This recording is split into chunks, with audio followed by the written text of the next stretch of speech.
Hello बच्चों, कैसे हैं आप लोग। उम्मीद है आप लोग बहुत अच्छे होंगे, फिट और फाइन होंगे। बच्चों, आज मैं आपके सामने क्या लेकर आया हूं? आज मैं आपके सामने लेकर आया हूं class 10th history chapter number 4 का एमसीक्यू क्वेश्चंस, जो कि मोस्ट वीवीआई क्वेश्चंस रहने वाले हैं आपके एग्जामिनेशन को लेकर के। बच्चों, आपने लास्ट क्लास में चैप्टर नंबर 4 का पूरा थ्योरी पढ़ लिया है, बहुत ही अच्छे से आपको पूरा एक्सप्लेनेशन समझ में आ चुका है, पूरी कहानी आपके दिमाग में है। अब समय आ गया है कि आप उन क्वेश्चंस को प्रैक्टिस करके और देख सके कि आपको कितना क्वेश्चंस याद है, क्या आप उन सभी के क्वेश्चंस का जवाब दे सकते हैं। तो आज के इस क्लास में आपके सामने कुछ क्वेश्चंस मैं लेकर आया हूं और इसके लिए आपके सामने कुछ रूल्स है आज के क्लास में। सबसे पहला रूल जो आपको आज पालन करना है वो ये है कि सबसे पहले सारे क्वेश्चंस को बहुत ध्यान से पढ़ना है। जब आप उसे बहुत ध्यान से पढ़ेंगे तो आप कुछ क्वेश्चन को बहुत आराम से सॉल्व भी कर पाएंगे। दूसरा क्वेश्चन आपको सबसे उसका जवाब देना है, उसका उत्तर देना है, और उत्तर देने के बाद तीसरा लास्ट में आपको कमेंट बॉक्स में अपने अपने मार्क्स को लिखने हैं कि आपने कितना स्कोर किया है। इसको कमेंट बॉक्स में जरूर लिखना है। समझ में आ गया? तो आज के इस क्लास के इस कंडीशन के साथ आइए शुरुआत करते हैं आज के इस क्लास को बहुत ही अच्छे तरीके से। उम्मीद है आप बहुत अच्छे से इसे पढ़ेंगे और सारे क्वेश्चंस को प्रैक्टिस करने का कोशिश करेंगे। आइए, सबसे पहला क्वेश्चन जो है आपके सामने ये रहा।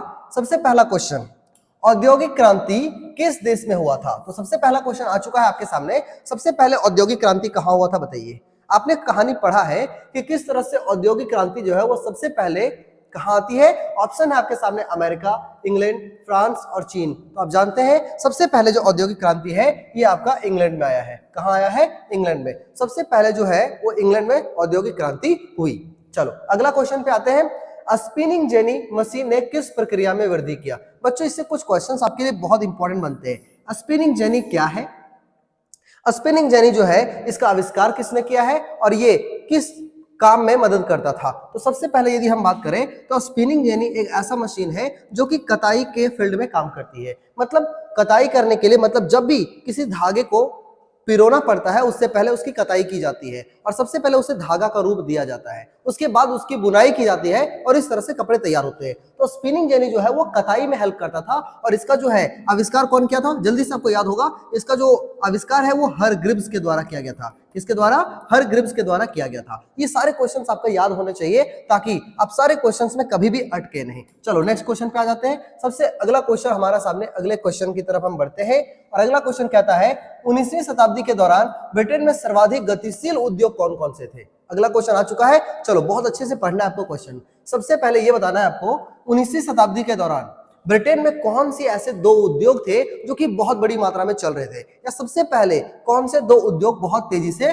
बढ़ते हैं? तो बच्चों आप जानते हो कि उसमें से आपका था धातु और चीनी था, कपास या चीनी था, कपास और धातु था, या कपास और पेट्रोलियम था। तो आप जानते हैं सबसे पहले आप जानते हो कि कैसे कपास का बहुत ज्यादा उद्योग बढ़ता है और कपास के उद्योग के बढ़ने के बाद जब रेलवे का विस्तार होना शुरू होता है उसके बाद आपका लोहा का, धातु में भी कौन? तो लोहा एंड स्टील, इन दोनों का जो है सो बहुत तेजी से इंडस्ट्री डेवलप करती है। तो हमारा आंसर कौन सा हो जाएगा? हम लोग तीसरे ऑप्शन के साथ में चलेंगे, मतलब कपास और धातु का जो है सबसे ज्यादा बिजनेस देखने को मिलता है। अगला क्वेश्चन, निम्नलिखित में से किस स्थान पर 1874 में पहली कताई और बुनाई की मिल खुली थी? बताइए सबसे पहला जो मिल है वो आपका कहां पर खुला था? निम्नलिखित में से किस स्थान पर 1874 में जो है सबसे पहले कताई और बुनाई का मिल खुला था? तो ये आपका आंसर हो जाएगा आपका बंबई। कहां हो जाएगा? बंबई में सबसे पहला आपका कारखाना खुला था जहां पे कताई और बुनाई होनी थी। चलो नेक्स्ट क्वेश्चन। अगला क्वेश्चन है स्पिनिंग जेनी नामक कताई मशीन का आविष्कार किसने किया? अभी अभी हमने पढ़ा है कि बताइए स्पिनिंग जेनी का आविष्कार किसने किया है? तो इसका आविष्कार जो है वो जेम्स हरग्रीव्स के द्वारा किया गया है। किसके द्वारा बच्चों? तो ये है जेम्स हरग्रीव्स। अभी अभी आपने पढ़ा है, समझ में आ गया है। चलो नेक्स्ट क्वेश्चन, प्रथम विश्व युद्ध कब हुआ? ये आपने कई बार पढ़ा होगा कि फर्स्ट वर्ल्ड वॉर कब होता है। और फर्स्ट वर्ल्ड वॉर, यदि मैं इसके बारे में पूरा इंफॉर्मेशन दूं तो फर्स्ट वर्ल्ड वॉर मतलब प्रथम विश्व युद्ध, फर्स्ट वर्ल्ड वॉर, ये आपका होता है 1914 से लेकर के 1918। अच्छा, किसके किसके बीच में होता है? तो ये होता है बच्चों केंद्रीय शक्ति, किसके द्वारा? केंद्रीय शक्ति और मित्र राष्ट्र, केंद्रीय शक्ति और मित्र राष्ट्र के बीच में होता है आपका पहला वर्ल्ड वॉर। उसके बाद आप जानते हैं कि प्रथम के बाद आपका होता है द्वितीय, सेकेंड वर्ल्ड वॉर। अब आपको बताना है कि द्वितीय वर्ल्ड वॉर जो है ये कब होता है? तो ये होता है आपका 1939 से लेकर के 1945। किसके बीच में होता है? तो ये उस समय केंद्रीय शक्ति नहीं था, उस समय ये बनता है आपका धुरी शक्ति। क्या बनता है? तो धुरी शक्ति के बीच में, और दूसरे साइड में आपका मित्र राष्ट्र रहता है। तो इन दोनों के बीच में आपका सेकेंड वर्ल्ड वॉर हुआ था। हालांकि इसमें भी कई सारे देश शामिल थे, इसमें भी कई सारे देश शामिल थे। इस समय आप यदि बात करो तो मित्र राष्ट्र में आपका ब्रिटेन था, फ्रांस था, रूस था, अमेरिका था, ये सारे इस तरफ थे। जबकि आप केंद्रीय शक्ति की तरफ में से बात करोगे तो इधर आपका जर्मनी था, हंगरी था, ऑस्ट्रो हंगेरियन साम्राज्य था, है ना। ये सारे जो साम्राज्य है वो आपका इस साइड में थे। तो इस तरह से ये फर्स्ट वर्ल्ड वॉर, ये सेकंड वर्ल्ड वॉर का पूरा इंफॉर्मेशन आपके सामने आ गया है। अब इस क्वेश्चन का आप बहुत आराम से जवाब दे पा रहे होंगे कि प्रथम विश्व जो होता है 1914 से लेकर के 1918 तक होता है। चलिए हम लोग एक साथ बहुत सारे क्वेश्चंस को रिवाइज करेंगे, आसपास के पोर्शन को भी हम कवर करते हुए चलेंगे। चलो नेक्स्ट क्वेश्चन की तरफ बढ़ते हैं। अगला क्वेश्चन, सूती कपड़ा मिल जो है या तो कपास मिल, इसकी रूपरेखा किसने बनाई थी? बच्चों इस क्वेश्चन को मैंने कई बार और अपने थ्योरी पेपर में भी बहुत अच्छे से समझाया है कि बताओ सूती कपड़ा मिल जो है उसकी रूपरेखा कैसे तैयार की। आप जानते हो औद्योगिकरण आने से पहले ये सारा देहात में सारा इंडस्ट्री चलता था, उसे कहा जाता है पूर्व औद्योगिकरण, है ना, या तो आदि औद्योगिकरण, जिसमें पूरा गांव और देहात के क्षेत्र में जो है तो पूरी इंडस्ट्री चलती थी। लेकिन सबसे पहली बार मिल की रूपरेखा किसने तैयार किया?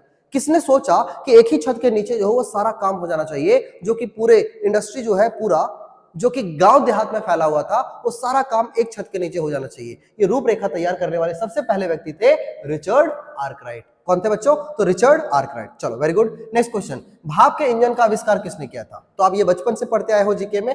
फोर्ड ने किया, निकलसन ने किया, जेम्स वॉट ने किया या आर्कराइट ने किया? तो इसका सही जवाब क्या होगा? जेम्स वॉट ने किया। हालांकि आप जो बच्चे थ्योरी पढ़े हैं वो बच्चे जानते होंगे पहले से, वो आगे होंगे इस क्वेश्चन में, कि जेम्स वॉट जो है वो सुधार किया था किसके? तो न्यूकोमैन। न्यूकोमैन, तो याद रखना है कि न्यूकोमैन के द्वारा सबसे पहले आविष्कार किया गया था, लेकिन ये जो जेम्स वाट है उसने इसके टेक्नोलॉजी में थोड़ी सी सुधार करके और उसे अपने नाम पे पेटेंट करा लिया था। तो जो बच्चे हमसे थ्योरी पढ़े हो वो जो है सो सबसे आगे इसका जवाब दे पा रहे होंगे। तो भाप के इंजन का आविष्कार किसने किया है? जेम्स वॉट ने किया है। चलो वेरी गुड। नेक्स्ट क्वेश्चन पे आते हैं। अगला क्वेश्चन क्या है देखते हैं। अगला क्वेश्चन आपके सामने है, स्पिनिंग जेनी मशीन को किस उद्योग में पेश किया गया था? आपको सोचना है कि स्पिनिंग जेनी जो है सो किस उद्योग में काम कर रहा था। क्या वो चाय उद्योग था, क्या वो ऊनी उद्योग था, क्या वो चीनी उद्योग था, या वो कोयला उद्योग था? आपको सोचना है और बताना है जल्दी से कि स्पिनिंग जेनी जो है वो आपका किस उद्योग में काम कर रहा था। तो आपके पास आंसर आ चुका होगा, ये ऊनी उद्योग में काम कर रहा था। किसमें? ऊनी उद्योग में। और अभी भी आपने सीखा है कि इसका उपयोग किसमें हो रहा था? तो इसका उपयोग जो है बच्चों वो कताई में हो रहा था। किसमें? कताई के फील्ड में काम कर रहा था ये। चलो अगला question, dawn of the century आपने पढ़ा है, चैप्टर के शुरुआत में ही एक बड़ा सा फिगर आपके बुक में दिया हुआ है और उसमें आप देखे हो कि लिखा हुआ है डॉन ऑफ द सेंचुरी। इसका नामक चित्र किसका महिमा मंडन करता है?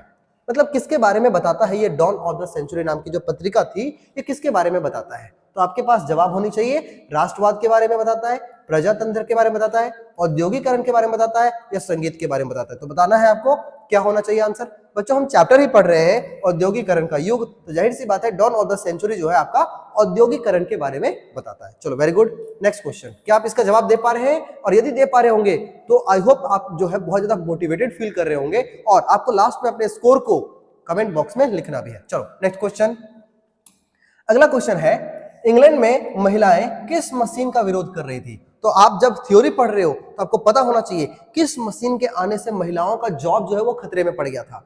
किस मशीन के आ जाने के बाद महिलाओं को ऐसा लगने लगा था कि हम अपना एम्प्लॉयमेंट खो देंगे, अपना रोजगार खो देंगे, और वो जो है सो उस मशीन के ऊपर जो है वो अटैक कर देती है, हमला कर देती है। तो याद रखना है आपको स्पिनिंग जेनी। क्या नहीं याद होगा तो ऐसे याद करो ना, जैसे कि देहात में जो है सो महिला को जेनी बोला जाता है ना, तो स्पिनिंग जेनी पर जेनी ने आक्रमण कर दिया, याद रहेगा।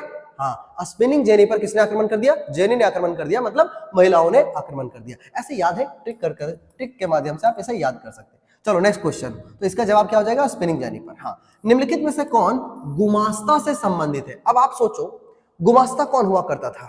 देखो मैं आपको पूरी कहानी समझा दूं तो गुमास्ता जो होता था ना, जैसे कि पूरा गांव के एरिया में जो है वो पहले पूरा उद्योग चलता था, लेकिन जब उसे एक कमरे में एक कारखाने के अंदर ले आया गया तो और अंग्रेज सरकार इसके ऊपर अपना कंट्रोल कर लिया, तो वो एक कर्मचारी की नियुक्ति करता था जो कि सभी चीजों पर बहुत अच्छे से कंट्रोल करके रखता था। वो मजदूरों को देखता था, वो क्वालिटी चेक करता था, सभी चीजों की सुपरवाइजर का काम किया करता था। तो ये जो गुमास्ता होता था बच्चों, ये कौन था? क्या ये कोई व्यापारी था? बिल्कुल नहीं। क्या ये उद्योगपति था? बिल्कुल नहीं। क्या ये अवैतनिक नौकर था जिसको वेतन नहीं दिया जाता? क्या ऐसा कोई नौकर था? बिल्कुल नहीं। ये कंपनी के द्वारा नियुक्त किया गया एक पर्यवेक्षक था, मतलब सुपरवाइजर था। ये सभी की चीजों की जांच किया करता था। आई होप आपको बहुत अच्छे से क्वेश्चन का जवाब आ रहा होगा। नेक्स्ट क्वेश्चन, चलो अगला क्वेश्चन हमारे सामने है, यूरोपीय देशों में किस देश के कपड़ों का अत्यधिक मांग था? बताइए पूरे विश्व में कहां का कपास सबसे बेहतरीन तरीके का हुआ करता था, जिसका डिमांड हमेशा यूरोप में बना रहता था? तो बच्चों ये है आपका भारत, हमारा प्यारा भारत, जहां का कपास हमेशा जो है सबसे बेस्ट क्वालिटी का माना जाता था, और यहाँ के जो कपास या कपड़े, इसका डिमांड कभी भी मार्केट से कम नहीं हुआ। चलो नेक्स्ट क्वेश्चन, भारत में बुनकरों के कच्चे कपास की समस्या का सामना क्यों करना पड़ा? बताइए। कारण आपके सामने है कि जो भारत के बुनकर थे, इनको धीरे धीरे इनको बहुत प्रॉब्लम क्यों होने लगा, ये कपड़े क्यों नहीं बना पा रहे थे? तो सबसे पहला ऑप्शन, कच्चे कपास के निर्यात में वृद्धि हो गई।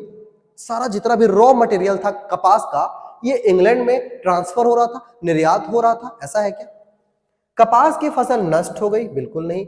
स्थानीय बाजार सिकुड़ गए? ये भी नहीं हो सकता। निर्यात बाजार गिर गया? निर्यात बाजार गिरा कहां, ये तो बहुत ज्यादा हाई हो गया, तो ये भी नहीं होगा। आपका सही आंसर होने वाला है फर्स्ट वाला, है ना। और जब यहां से ढेर सारा कच्चा कपास चले जाता है, तो यहाँ के बुनकरों के लिए कच्चा मटेरियल नहीं बचता, रॉ मटेरियल नहीं बचता, और वो जो है वो बुनकरी का काम नहीं कर पाते, उनका काम बहुत ही मंदा बन जाता है। चलो अगला क्वेश्चन पे आते हैं। हमारा नेक्स्ट क्वेश्चन ये रहा आपके सामने स्क्रीन पे। क्वेश्चन है, ईस्ट इंडिया कंपनी ने भारत में बुनकरों पर निगरानी रखने, माल इकट्ठा करने और गुणवत्ता की जांच करने के लिए किसे नियुक्त किया? बताइए आप। अभी अभी हमने इस क्वेश्चन को किया हुआ है कि बताइए कंपनी सरकार ने सभी चीजों पर निगरानी रखने के लिए आखिर किसको नियुक्त करता है? क्या वो जमींदार को नियुक्त करता है? बिल्कुल नहीं। क्या वो ठेकेदार होता है? जी नहीं। क्या वो व्यापारी होता है? नहीं। तो आपका सही आंसर होने वाला है गुमास्ता। गुमास्ता वो कर्मचारी होता था जिसे ब्रिटिश कंपनी के ऑफिसर जो है उन्हें नियुक्त करते थे, और वो इस सभी कारखाने के सभी कामों की सुपरवाइजर का काम क्या करता था। नेक्स्ट क्वेश्चन, किस मशीन के आने से बुनकरों को बड़े करघे चलाने और चौड़े अर्जे का कपड़ा बनाने में मदद मिला? चौड़े अर्जे का कपड़ा बनाने में मदद मिला, बताइए ऐसी कौन सी मशीन थी जिसकी वजह से अब चौड़े अर्जे का कपड़ा बन पा रहा था? तो बच्चों आप जानते हो कि कैसे स्पिनिंग यानी कताई का काम करता था, है ना। फ्लाई शटल वो मशीन था जिससे चौड़े अर्जे का कपड़ा बन पा रहा था। तो इसका जवाब तो यही हो जाने वाला है, भाप इंजन संभव ही नहीं, ये तो होगा ही नहीं, है ना। तो इस तरीके से आपका हो जाने वाला है फ्लाई शटल, सॉरी। चलो नेक्स्ट क्वेश्चन, निम्नलिखित में से क्या गुमास्ता का कार्य था? ओ सॉरी, ऐसा क्वेश्चन होना चाहिए कि निम्नलिखित में से गुमास्ता का क्या कार्य था। तो आप सोचो ऐसे क्या होना चाहिए, बुनकरों का पर्यवेक्षण करना, बिल्कुल ये सबका सुपरवाइजिंग करता था। आपूर्ति लेना, जो बने हुए मटेरियल होते थे उसे इकट्ठा करना, आगे सप्लाई करना, बिल्कुल ये भी काम था। कपड़े की गुणवत्ता का जांच करना, बिल्कुल ये भी था। तो क्या सभी हो जाने वाला है? बिल्कुल सही। आपका आंसर हो जाएगा ऑप्शन नंबर 4, आपका सही आंसर हो जाने वाला है। आई होप आप जवाब दे पा रहे होंगे।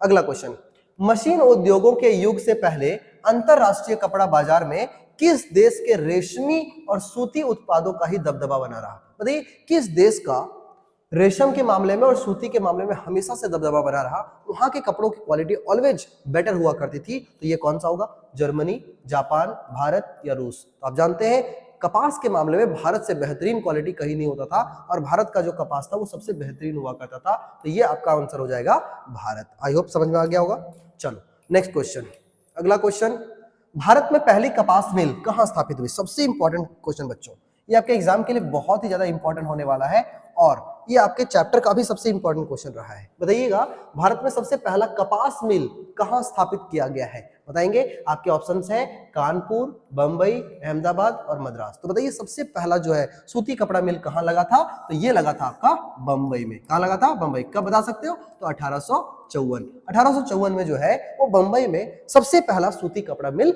स्थापित होता है। आई होप समझ में आ गया होगा। नेक्स्ट क्वेश्चन, कौन से भारत के पूर्व औपनिवेशिक बंदरगाह हुआ करते थे? बताइए पूर्व औपनिवेशिक बंदरगाह मतलब जब अंग्रेजों ने यहाँ पर भारत को अपना उपनिवेश नहीं बनाया, उससे पहले कौन कौन से ऐसे बंदरगाह थे जिससे इंटरनेशनल बिजनेस चला करता था, मतलब यहाँ की चीजों को बाहर निर्यात किया जाता था? तो आपके ऑप्शंस हैं सूरत और मछलीपट्टनम, मद्रास और हुगली, मद्रास और बंबई, या बंबई और हुगली। तो बताएंगे आप सबसे पहले कि पूर्व औपनिवेशिक बंदरगाह कौन सा हुआ करता था जो कि बहुत ही ज्यादा इंपॉर्टेंट हुआ करता था पूर्व औपनिवेशिक काल में? तो बच्चों इसका आंसर हो जाएगा सूरत और मछलीपट्टनम, है ना। आप जानते हैं सूरत कहाँ है? देखिए यदि हम इसे मैप पे देखने का प्रयास करें तो आपको पता है ये जो गुजरात वाला इलाका है यहाँ पर सूरत है, तो सूरत जो है ये आपका सबसे पहला हो जाएगा। दूसरा मछलीपट्टनम, तो मछलीपट्टनम जो है आपका तमिलनाडु के एरिया में है। तो इस तरीके से ये दो ऐसे ऐसे जगह है जहां से उस समय के बंदरगाह पर जो है आपका बिजनेस चला करता था। यहां से आपका पश्चिमी एशिया वाले साइड में जो है खाड़ी देशों में और लाल सागर वाले एरिया में जो है सूरत बंदरगाह से बिजनेस हुआ करता था। और यहाँ जो है इससे आपका नीचे इंडोनेशिया मलेशिया वाला जो इलाका था उधर आपका बिजनेस हुआ करता था। कब? जब अंग्रेज यहाँ नहीं आए थे, मतलब पूर्व औपनिवेशिक पीरियड में, है ना। तो आई होप एक्सप्लेनेशन के साथ आप इसे बहुत अच्छे से याद कर पा रहे होंगे। चलो तो बच्चों, हम लोगों ने 20 क्वेश्चन को सक्सेसफुली कंप्लीट किया है और आज हम लोग के पास टोटल 40 क्वेश्चन है। तो एकदम बैठे रहिए, एकदम दिल थाम के बैठे रहिए और अपने आप को जांचिए, परखिए और देखिए कि आप कितना तैयार हुए अभी तक अपने एग्जाम के लिए। चलो तो बढ़ते हैं अब आगे। 50% के बाद आगे देखते हैं, बीच में इंटरवल खत्म हो चुका। अगला क्वेश्चन पे आ जाओ। बताइए, इस क्वेश्चन का जवाब देना है आपको। क्वेश्चन क्या है, पढ़ते हैं। निम्न में से किसने 1917 में कोलकाता में पहला भारतीय जूट मिल खोला? बच्चों यहां से एक और क्वेश्चन आप समझ सकते हो कि सबसे पहला जो जूट मिल है यह कहां खुलता है, तो ये आपका कलकत्ता में खुलता है। कहां पर? कलकत्ता में, है ना। अब बताना है कि किसने खोला था इसे। क्या वो जमशेदजी टाटा थे? नहीं सर। क्या वो जीडी बिरला थे? बिल्कुल नहीं। क्या वो द्वारकानाथ टैगोर था? नहीं। तो कौन होने वाला है? सेठ हुकुमचंद। सेठ हुकुमचंद वो व्यक्ति है जिन्होंने सबसे पहले कलकत्ता में जूट मिल की स्थापना कर दी है। ये जो जूट क्या है भाई, जूट क्या है, इसको हिंदी में हम कहते हैं पटसन। क्या कहते हैं? पटसन। और नहीं तो देहात में यदि आपको सोचो तो इसे हम लोग सुतरी भी बोलते हैं, है ना। तो ये होता है आपका जूट। अगला क्वेश्चन, किस पूर्व औपनिवेशिक बंदरगाह ने भारत को खाड़ी देशों और लाल सागर के बंदरगाहों से जोड़ा था? अभी अभी आपने सीखा है इस क्वेश्चन को। कौन सा ऐसा बंदरगाह हुआ करता था पूर्व औपनिवेशिक पीरियड में, जब यहाँ पे अंग्रेज नहीं थे उस समय से, जो खाड़ी देशों को और लाल सागर को जोड़ता था, इन दोनों के बीच में बिजनेस को बढ़ावा देता था? तो बताएंगे आप, क्या वो बंबई बंदरगाह था? क्या वो हुगली बंदरगाह था? क्या वो मछलीपट्टनम था? क्या वो सूरत बंदरगाह था? तो आपको बताना है। इसका जवाब आपके दिमाग में आ चुका होगा। ये कौन सा होना चाहिए? तो सूरत बंदरगाह। सूरत बंदरगाह से जो है सो खाड़ी देशों में और लाल सागर वाले इलाके में बिजनेस चलता था। चलो नेक्स्ट क्वेश्चन। अगला क्वेश्चन आपके सामने ये है, भारत का सबसे पहला लौह एवं इस्पात संयंत्र स्थापित किया गया था कहां पर? बताना है आपको कि सबसे पहला आयरन एंड स्टील कंपनी, कौन कौन सा? आयरन एंड स्टील मतलब इस्पात होता है। सबसे पहले आयरन एंड स्टील कारखाना जो है कंपनी, ये कहां पर स्थापित की गई थी आपको बताना है। तो आपके ऑप्शन है कोलकाता, बंबई, मद्रास या जमशेदपुर। तो बच्चों आप जानते हैं जमशेदपुर, क्या है ये? जमशेदपुर। हमारा झारखंड जो है इसका पार्ट है आपका जमशेदपुर। मतलब जमशेदपुर में आप जानते हो कि ये जो है सो जमशेदपुर जिस समय यहाँ हुआ करते थे, उसके बेटे जिसका नाम था दोराबजी टाटा, उनके द्वारा खोज करके और इस शहर की स्थापना की गई थी जमशेदपुर। और यहीं पर सबसे पहला आयरन एंड स्टील कंपनी लगाया गया था, है ना। आई होप पता होगा आपको। ये 1907 में खोजा गया था, जहां पे प्रोडक्शन 1912 से स्टार्ट हुआ था, है ना। तो ये है आपका जमशेदपुर। चलो बढ़ते हैं आगे। हमारा अगला क्वेश्चन है कि इंग्लैंड में सबसे पहले कारखाने कब खुले? बताना है आपको कि इंग्लैंड में सबसे पहले कारखाने कब खुलते हैं। 1730 के दशक में, 1760 के दशक में, 1810 के दशक में या 1840 के दशक में? तो आपके थ्योरी पेपर में साफ साफ लिखा हुआ है कि ये आपका होने वाला है 1730 के दशक में। 1730 के दशक में जो है, पूरे डिकेड में जो है वो आपका इंग्लैंड में सबसे पहले कारखाने खुलना शुरू हो जाते हैं। चलो नेक्स्ट। अब बच्चों ये धीरे धीरे 18वीं शताब्दी खत्म होते होते जो है सो इंग्लैंड में वैसे तो बहुत सारे कारखाने हो जाते हैं, लेकिन सबसे पहला जो कारखाना होता है वो 1730 के दशक में बनना शुरू होता है। चलो नेक्स्ट क्वेश्चन आपके सामने ये रहा, भारत में पुराने बंदरगाह जो कि व्यापार के केंद्र में थे और कमजोर पड़ गए, आपको बताना ये क्वेश्चन क्या है। क्वेश्चन वापस से पढ़ना है, बहुत इंपॉर्टेंट क्वेश्चन है। कहता है कौन से ऐसे बंदरगाह थे जो व्यापार के दृष्टिकोण से बहुत ज्यादा इंपॉर्टेंट थे, व्यापार के एकदम केंद्र में थे, सेंटर में थे, सबसे ज्यादा फायदा इन्हीं दो बंदरगाहों को हुआ करता था। लेकिन जब औपनिवेशिक काल शुरू होता है, जब अंग्रेज आते हैं, तो ये दो बंदरगाह कमजोर पड़ जाते हैं और वहां से बिजनेस ठप हो जाता है। तो बताएंगे आप कौन से थे? बंबई और कोलकाता था, दिल्ली और बंबई था, सूरत और हुगली था या कर्नाटका और चेन्नई था? तो बच्चों आपके सामने ऑप्शन है, जल्दी से बताइए कौन सा होना चाहिए। तो आपके पास आंसर आ चुका होगा, ये है आपका सूरत और हुगली। चलिए अब इसकी कहानी भी थोड़ा जान लेते हैं। देखो ये है आपका इंडिया वाला पार्ट, है ना। इसमें से दो ऐसे स्पेस थे, जैसे कि एक है आपका हुगली वाला पार्ट, है ना, एक हुगली सॉरी सूरत, और इधर है आपका बंगाल में ही हुगली नदी, ठीक है।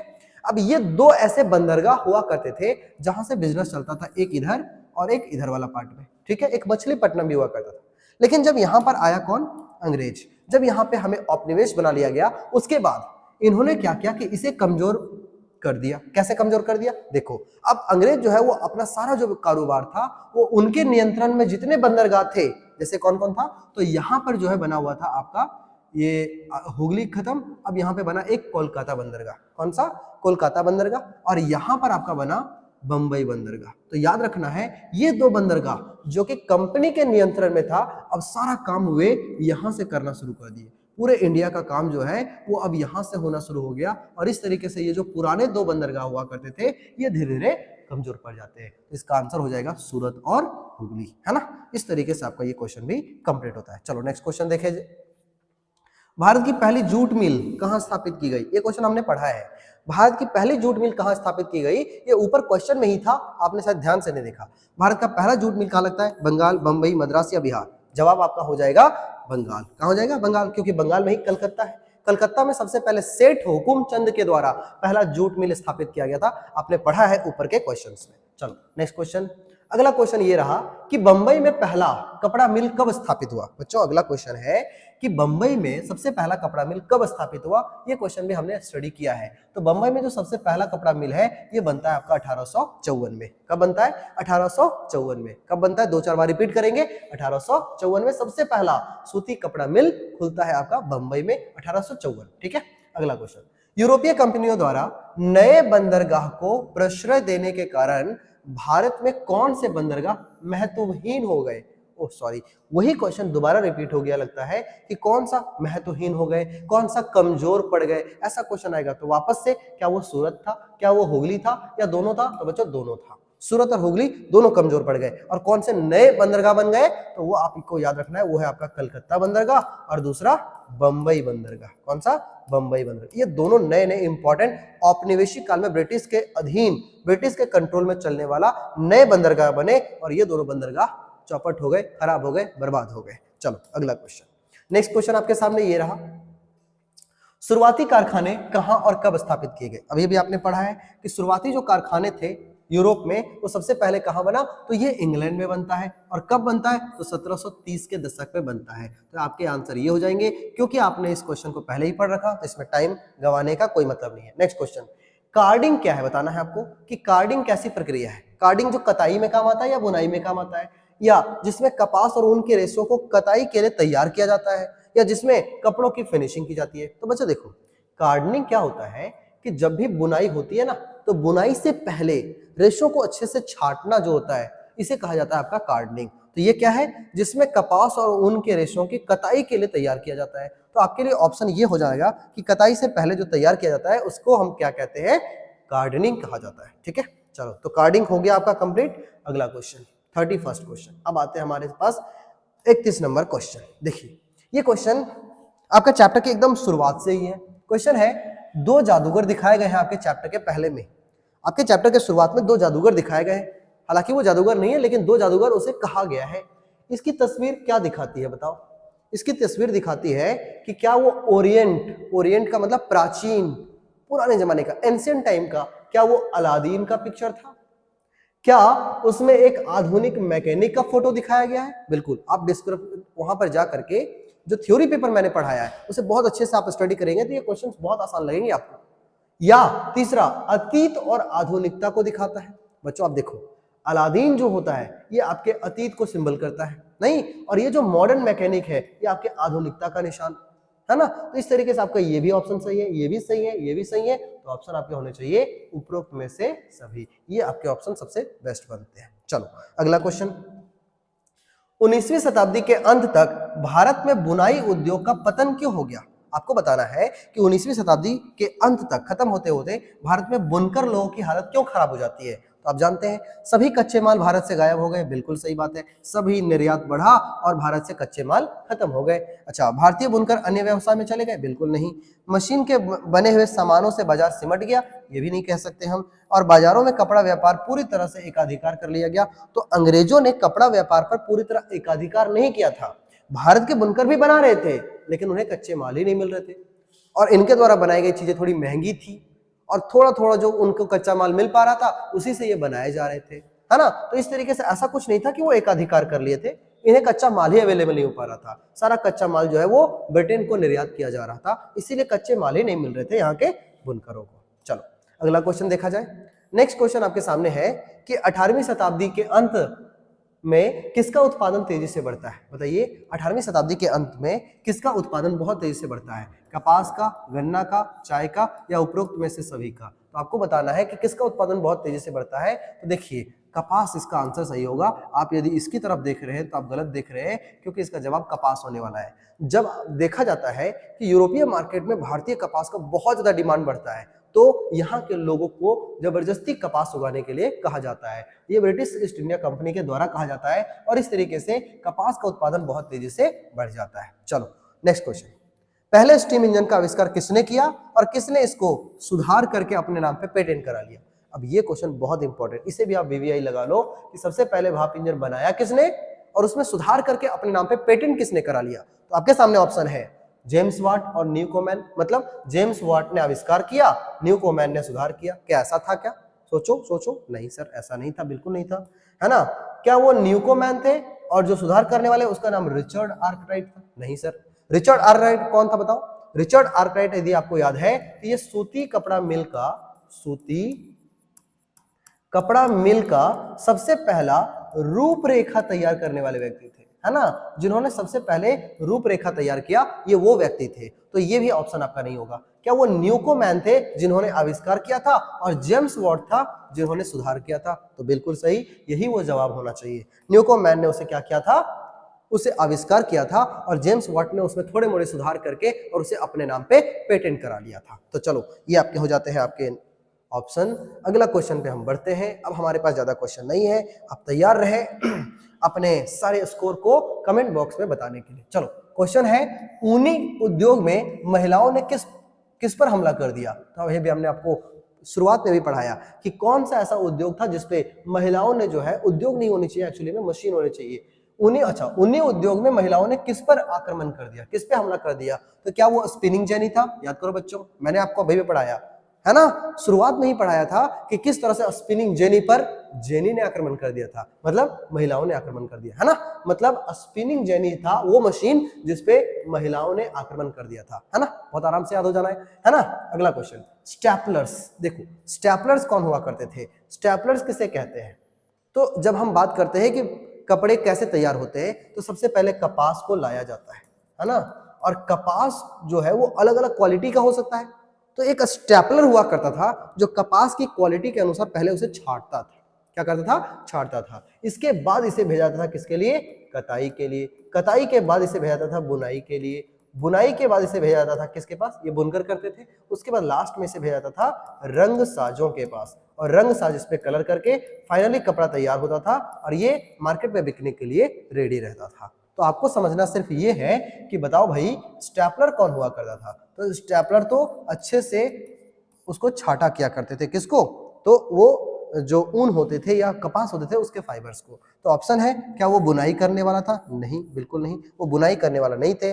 स्टैपलर्स स्टेपल या ऊन को उसके फाइबर के अनुसार काटता था। ओहो, काटता नहीं जी, छांटता था, है ना। तो आपके ऑप्शंस इस तरह से है, स्टेपलर जो है वो स्टेपल या ऊन को जो है वो अलग अलग फाइबर के हिसाब से छांटते थे। आपके ऑप्शंस रहने वाले हैं ऑप्शन नंबर बी, ये भी नहीं होगा और ये भी नहीं होने वाला है। ठीक है, क्या बना पा रहे हैं क्वेश्चंस को? चलो बढ़ते हैं अगले क्वेश्चन की तरफ। नई सदी का उदय कब प्रस्तुत किया गया? सबसे पहला पेज थ्योरी पेपर का सबसे पहला पेज से क्वेश्चन है कि नई सदी का उदय मतलब डाउन ऑफ द सेंचुरी, है ना। इंग्लिश में लिखा है down of the century. Down of the century जो है ये पिक्चर को, इस तस्वीर को कब प्रस्तुत किया गया? तो इसको तैयार किया गया था 1800 में, 1900, 2000 या 1950। तो आंसर है इसका 1900 में। कब प्रस्तुत किया गया था बच्चों? तो 1900 ईस्वी में प्रस्तुत किया गया था। अगला, यूरोप में बड़े कारखाने स्थापित होने से पूर्व के औद्योगिक उत्पादन क्या कहलाया करते थे? तो जब बड़े कारखाने स्थापित होने से पहले जो कारखाने चलते थे पूरे देहात में, पूरा गांव के इलाके में, इसे क्या कहा जाता था? क्या इसे आदि औद्योगिकरण कहा जाता था? यस कहा जाता था। क्या इसे पूर्व औद्योगिकरण कहा जाता था? बिल्कुल सही कहा जाता था। क्या उसे दोनों कह सकते हैं? बिल्कुल सर, दोनों कहा जा सकता है ना। तो आदि औद्योगिकरण भी कह सकते हैं या पूर्व औद्योगिकरण कहा जाता है किसको? तो जब बड़े बड़े कारखाने लगने से पहले जो पूरे गांव के एरिया में फैला हुआ करता था पूरा उद्योग, उस समय से इन नामों से पुकारा जाता था। चलो नेक्स्ट क्वेश्चन आते हैं और ये है आपका एकदम अंतिम स्लाइड। आप आ चुके हैं अपने लास्ट आखिरी मंजिल पे, तो बताना है आपको लास्ट क्वेश्चन बड़े ही जोर शोर से। नई सदी का उदय, वही डाउन ऑफ द सेंचुरी जो है वो किसके द्वारा प्रस्तुत किया गया था? बताइए, ये जो पिक्चर है ये किसके द्वारा छापा गया था, किसके द्वारा प्रस्तुत किया गया था? आपके सामने ऑप्शन है E.T. पॉल म्यूजिक कंपनी के द्वारा, न्यू हार्मनी के द्वारा, मॉडर्न पिक्चर के द्वारा, या इनमें से कोई नहीं। तो आपके ऑप्शंस क्या हो जाने वाले हैं? आपके सही आंसर होने वाले हैं E.T. Paul music company. आपका सबसे ही फर्स्ट पेज पे ये आपके फिगर दी हुई है जिसमें लिखा हुआ है E.T. पॉल म्यूजिक कंपनी के द्वारा इसे प्रस्तुत किया गया था। चलो सबसे लास्ट क्वेश्चन पे आप आ चुके हैं और ये है आपका फ्लाई शटल क्या है? बताना है आपको फ्लाई शटल क्या है बच्चों, जल्दी से बताना है। तो ये कताई की मशीन है या बुनाई की मशीन है या दोनों काम करता है या कुछ भी नहीं? तो फ्लाई शटल जो है बच्चों, ये आपको याद रख लेना चाहिए कि ये बुनाई करने वाली मशीन है। क्या करती थी ये? बुनाई, मतलब धागों को लेकर के और उसे बुन करके और चौड़े अर्जे का जो कपड़ा बनाने का काम करता था, ये आपका करता था क्या? Fly shuttle. तो आपको याद रखना है इस क्वेश्चन को कि फ्लाई शटल जो है ये बुनाई करने का एक मशीन था। तो इस तरीके से बच्चों हम लोग बहुत ही अच्छे से आज के इस क्लास को कंप्लीट करते हैं और आई होप कि आपने 40 में से बहुत अच्छा स्कोर किया होगा। आपको जल्दी से आपको कमेंट बॉक्स में अपने स्कोर को जरूर बताना है लास्ट में, और बताना है कि आप कितना ला पाए हैं इस 40 में से, ताकि मैं भी देख सकूं कि आपकी तैयारी किस लेवल पे चल रही है और आप सॉरी अपने एग्जाम में किस जगह पे स्टैंड करते हैं, है ना। और यदि आपको आज का क्लास बेहतरीन लगा होगा, आपको ये सेशन जो है बहुत अच्छा लगा होगा, आपको कुछ भी फायदा हो रहा हो, तो बच्चों हमारे चैनल के साथ आप जुड़ सकते हैं और हमारे साथ इसी तरह से मिल करके आगे अपनी पढ़ाई को बूस्टअप कर सकते हैं। चलिए तो मिलते हैं अगली क्लास में फिर से ऐसे ही एक नया और एक शानदार क्लास के साथ। तब तक आप जुड़े रह सकते हैं हमारे परिवार गुरुकुल साथी के साथ। यदि आपने इसका थ्योरी पेपर नहीं पढ़ा है तो आप जाकर के औद्योगिकरण का युग, है ना, ये गुरुकुल साथी लिखा हुआ होगा, उस पर आप जाकर के पढ़ सकते हो। आपके सारे वीडियोस के प्लेलिस्ट में आपका सब कुछ पड़ा हुआ है, तो आप जाकर के सबसे पहले स्टडी करिए। यदि आपने स्टडी नहीं किया है तो उसके बाद ही आप एमसीक्यूज पे आइए। चलिए, आई होप आपको मजा आया होगा आज के इस क्लास में। मिलते हैं अगले क्लास में, तब तक के लिए थैंक यू वेरी मच। जय हिंद।